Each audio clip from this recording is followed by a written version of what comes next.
નમસ્તે. જે મુસાફરી પાસ હતો તેની અંદર ફેરફાર થયો છે, તો ચાલો જાણી લઈએ શું ફેરફાર છે.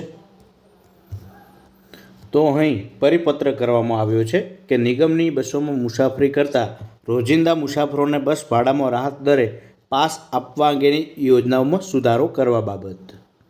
તો હાલમાં આપ જોઈ શકો છો કે 15 દિવસનું ભાડું વસૂલ કરી 30 દિવસની મુસાફરી કરો તથા 45 દિવસનું ભાડું વસૂલ કરી 90 દિવસની મુસાફરી કરો એ યોજના અમલમાં છે. તેની જગ્યાએ સરકાર દ્વારા તારીખ 6/6/2025ની નિગમ સંચાલક મંડળની બેઠકમાં સુધારા મુજબ 18 દિવસનું ભાડું વસૂલ કરી 30 દિવસની મુસાફરી કરો તથા 36 દિવસનું ભાડું વસૂલ કરી 60 દિવસની મુસાફરી કરો એ યોજના અમલમાં મૂકવા સર્વાનુમતે નિર્ણય લેવાયેલ છે.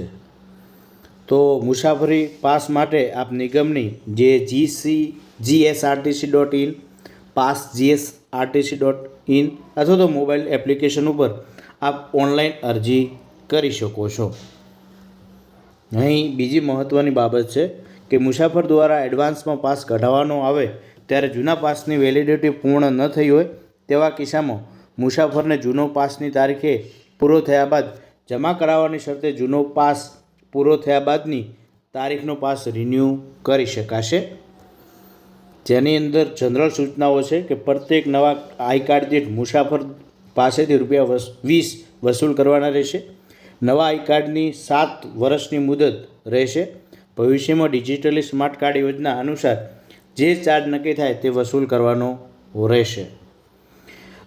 ત્યારબાદ હાલમાં ઇસ્યુ કરવામાં આવેલ મુસાફર પાસ અને આઈ કાર્ડ તેની મુદત પૂર્ણ થાય ત્યાં સુધી માન્ય રાખવાના રહેશે.